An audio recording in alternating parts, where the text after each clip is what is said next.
O vídeo que eu vou mostrar hoje foi gravado pelo reverendo Hernandes Dias Lopes, da Igreja Presbiteriana, e antecipo a vocês que eu não sigo a doutrina presbiteriana na sua totalidade.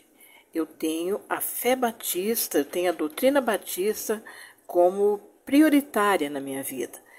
Mas eu me admiro muito de pessoas que conseguem pregar a palavra de Deus sem tocar nesses pontos difíceis, diferentes entre cada doutrina. E esse pastor Hernandes, ele é excepcional. Para mim, ele é o melhor pregador de todos os tempos.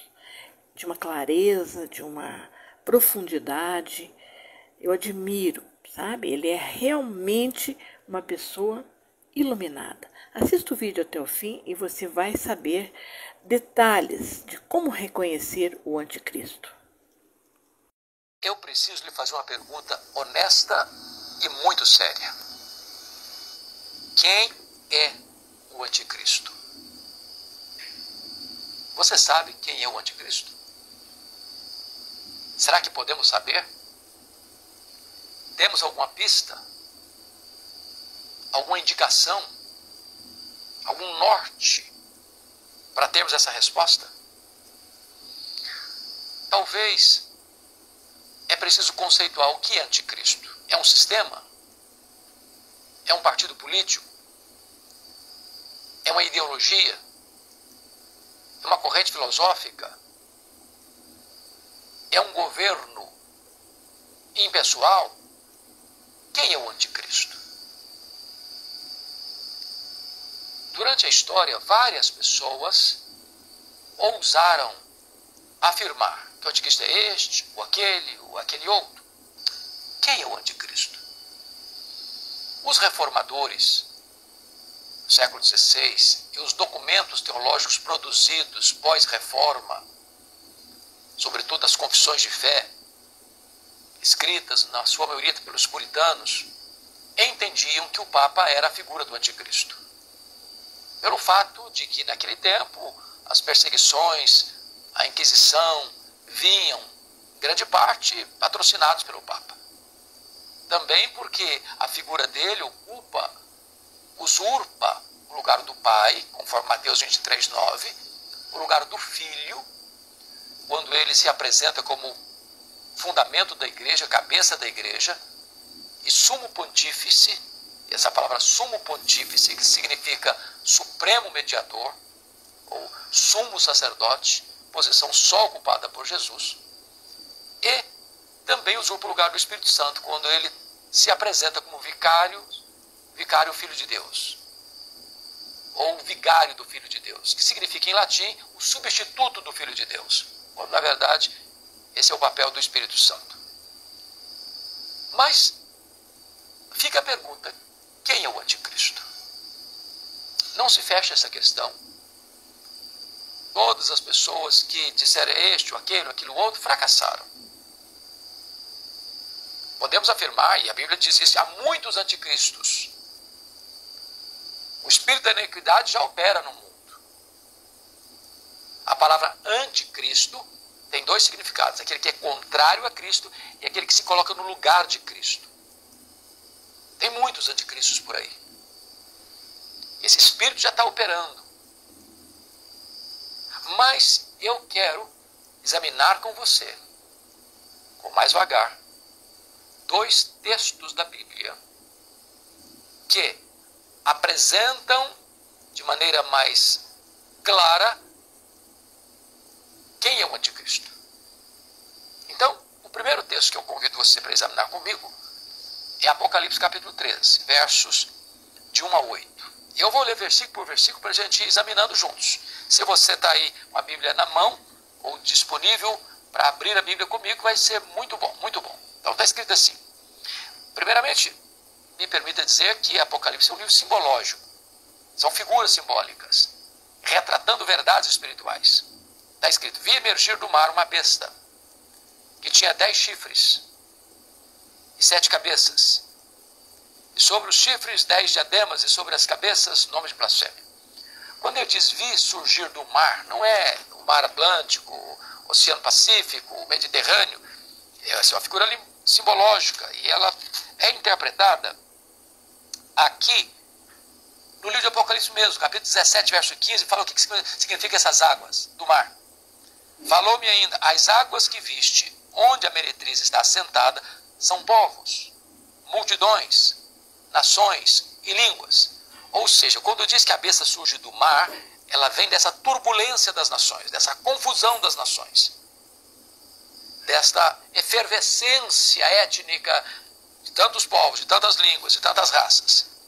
Quando diz que esta besta, porque é a figura de uma fera selvagem, de um animal perigoso, que ele tem 10 chifres, chifres fala de poder. Quando diz que tem 10 chifres, é que tem muito poder. Quando diz que tem 7 cabeças, cabeça é comando, e 7 número da perfeição, é que ele tem poder e tem controle, tem governo, tem estruturas debaixo da sua autoridade. Então, essas cabeças de poder, essa cadeia de comando é de blasfêmias, nome de blasfêmias, ou seja, vai ser um ser maligno, perverso, que vai se opor diretamente a Cristo, a Deus.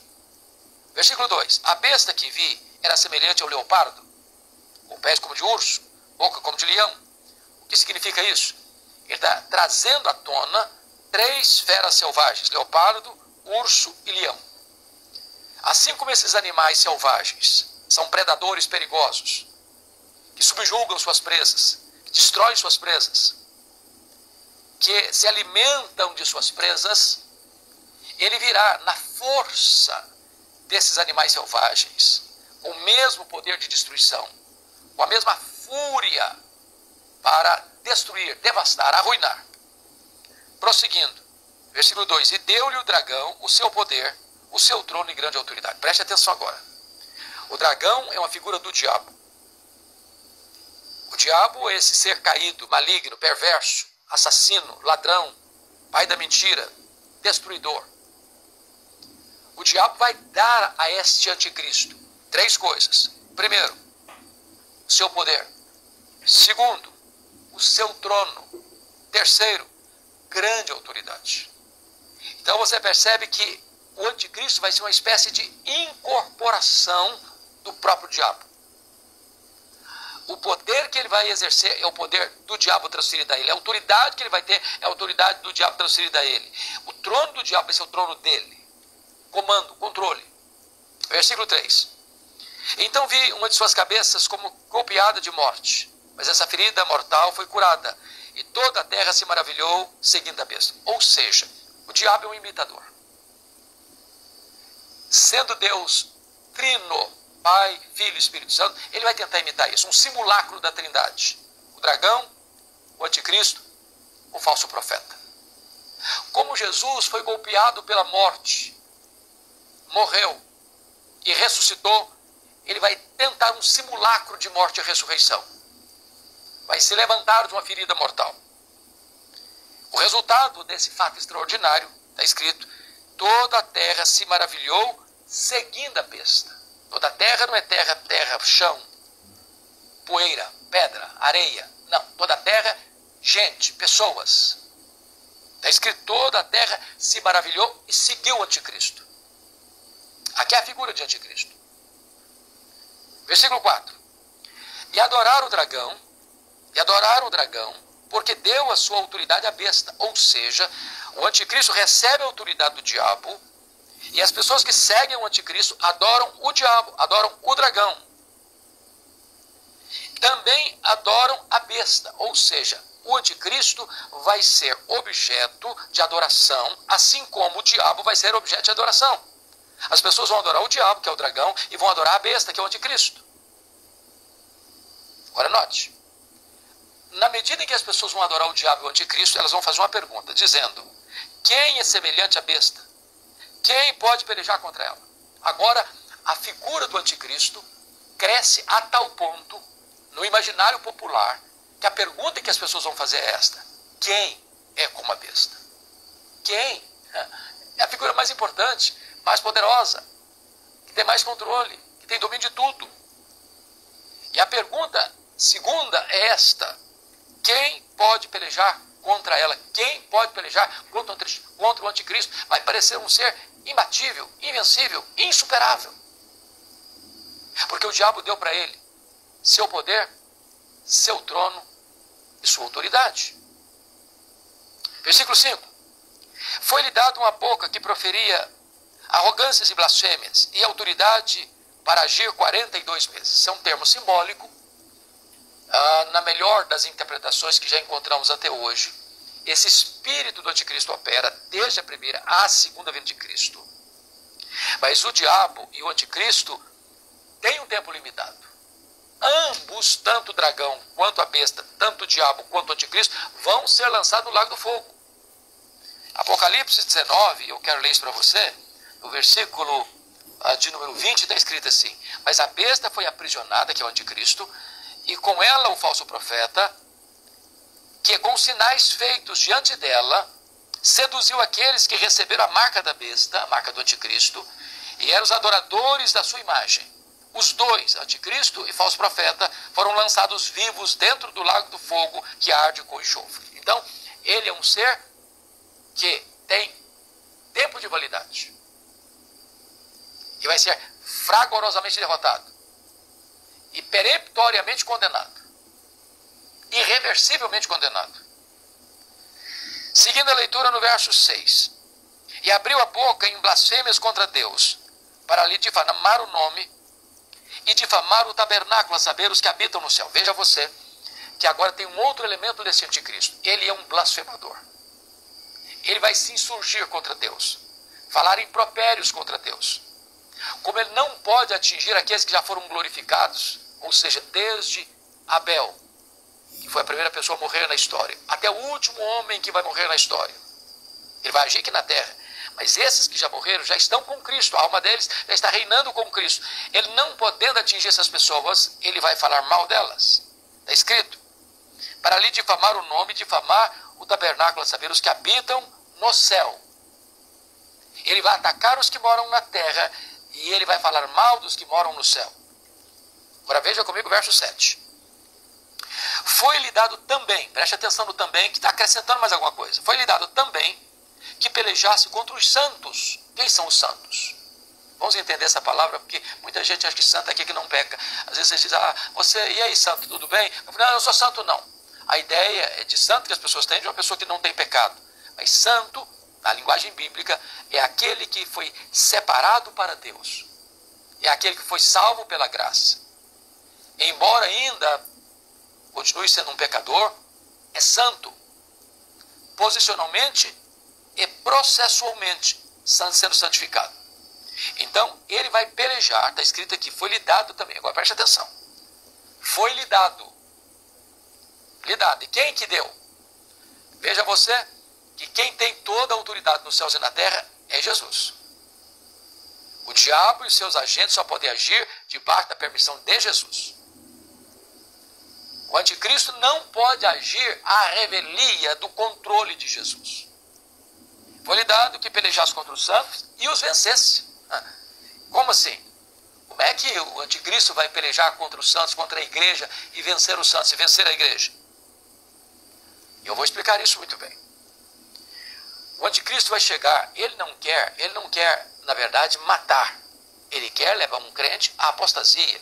Ele quer que um crente negue a sua fé, se capitule a ele.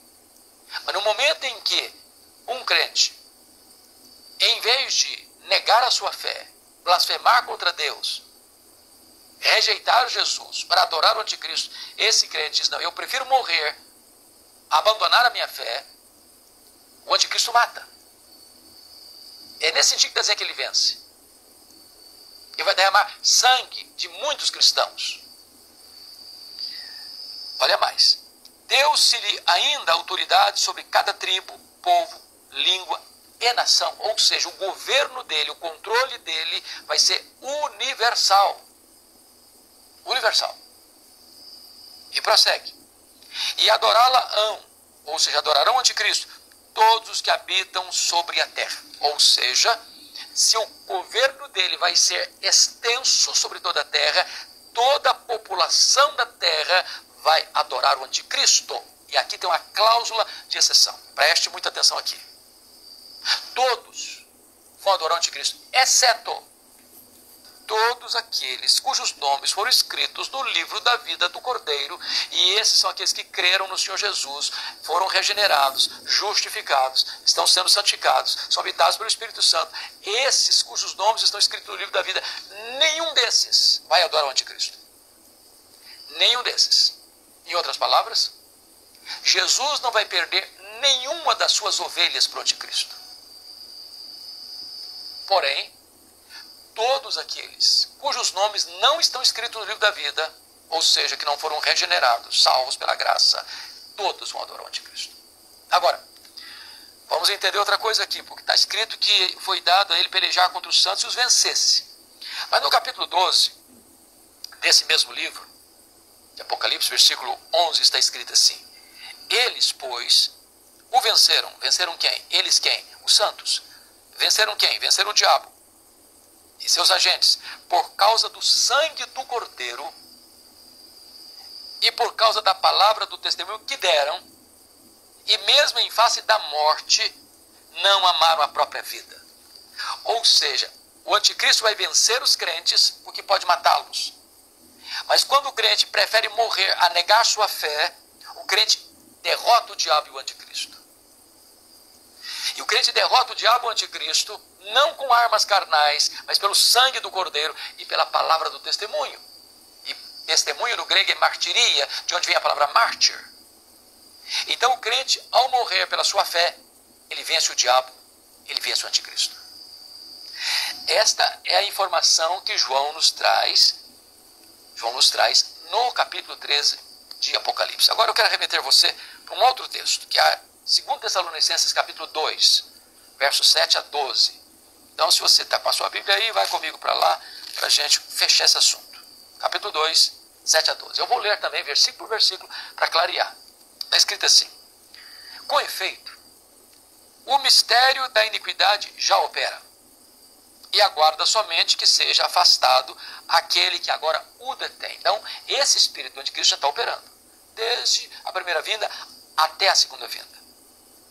Aguarda somente que seja afastado aquele, preste atenção, aquele que agora o detém. Então será de fato revelado o iníquo. É uma palavra que Paulo está usando para o anticristo. Em Apocalipse ele é a besta. Nas cartas de João ele é o anticristo. Nas cartas de Paulo ele é o iníquo. Na palavra de Jesus ele é o filho da perdição. Então será de fato revelado o iníquo, versículo 8, a quem o Senhor Jesus matará com o sopro da sua boca e o destruirá pela manifestação da sua vida. Ou seja, o anticristo não vai ser derrotado por um sistema político, por um partido político, por um líder político, por um exército armado. Ele vai ser derrotado pela manifestação, pela parousia do Senhor Jesus Cristo. Na linguagem bíblica, matá-lo-á com o sopro da sua boca. Ele vai ser quebrado repentinamente sem que haja cura. Versículo 9. Ora, o aparecimento do iníquo é segundo a eficácia de Satanás. Ele está usando a mesma linguagem lá de Apocalipse 13. Ele vai agir na eficácia, no poder de Satanás. Com todo o poder, sinais e prodígios da mentira. Então preste atenção aqui. Nessa geração nossa, que aplaude milagre, que corre atrás de milagre, que crê em tudo enquanto é milagre, que se faz propaganda por aí, se faz propaganda até de milagre que nunca aconteceu. O diabo e o anticristo virão fazendo milagres, prodígios da mentira. Então nem todo milagre tem procedência divina. Cuidado com isso. Cuidado com isso. Versículo 10. E com todo engano de injustiça aos que perecem, porque não acolheram o amor da verdade para serem salvos. Que Paulo está dizendo que o anticristo vem com todo engano de injustiça aos que perecem, porque ele não vai enganar os salvos, ele não vai enganar os santos, ele não vai enganar o povo de Deus. Mas aqueles que perecem vão ser enganados. É por este motivo, pois, que Deus lhes manda a operação do erro, para darem crédito à mentira, a fim de serem julgados todos quantos não deram crédito à verdade. Antes, pelo contrário, deleitaram-se com a injustiça. Ou seja, olha o que Deus está dizendo aqui. Deus está mostrando o caminho. Deus está mostrando a luz, Deus está mostrando a verdade, Deus está mostrando a justiça. E os homens dizem, eu não quero isso, eu não quero isso, eu não quero isso, eu não quero isso. E vira as costas para Deus e rejeita Deus, e rejeita a palavra de Deus, e rejeita o evangelho de Deus. Então Deus entrega essas pessoas. Deus entrega essas pessoas ao engano do anticristo. É o que está escrito aqui, a fim de serem julgados todos quantos não deram crédito à verdade. Antes, pelo contrário, deleitaram-se com injustiça. As pessoas amaram mais as trevas do que a luz. Em outras palavras, não há situação mais perigosa para um ser humano do que Deus entregar esta pessoa a si mesma. É como se o homem está pisando no acelerador para ir para o pecado e Deus pisa no freio. Ele pisa no acelerador, Deus pisa no freio. O pecador pisa no acelerador para desobedecer a Deus, Deus pisa no freio. Chega uma hora que Deus diz o seguinte, é isso que você quer? Deus tira o pé do freio. E o homem vai assodadamente para o abismo, a ponto de adorar o anticristo e o dragão. Agora, é curioso que Paulo fala a seguinte figura. Ele fala aquele que o detém e depois o que o detém. O que seria isso? Muito possivelmente, no versículo 6 está escrito, e agora sabeis o que o detém, para que ele seja revelado somente em ocasião oportuna, e aquele que o detém. O anticristo, ele vem conforme Apocalipse 13, interpretado por Apocalipse 17 e 15, dessa turbulência das nações. Ele vai quebrar toda a banca. Ele vai ser um líder mundial. Então é necessário que haja uma desordem para que ele assuma. Então um governo estruturado com leis estabelecidas é um impedimento para ele agir. Então toda essa caotização do mundo, toda essa confusão das nações, esse bate-cabeça entre os líderes mundiais, abre espaço, abre caminho para um ditador mundial que vai ter controle. E é por isso que em Apocalipse vai falar que o número dele é número de homem. Não é um partido político, não é uma ideologia, não é um sistema de governo, é um homem. E o número dele é 666. E o que significa 666? 7 é o número da perfeição. 6 é o número incompleto. 666. 666, 3 vezes repetido. O número da incompletude é o máximo da iniquidade, é o máximo da crueldade, é o máximo da violência, é o máximo do anti-Deus na história. Então, hoje o que você percebe é que o cenário para o levantamento desse líder mundial está pronto. Aliás, Arnold Toynbee, historiador, já disse que o mundo está preparado para adorar a qualquer líder que oferecia para eles paz.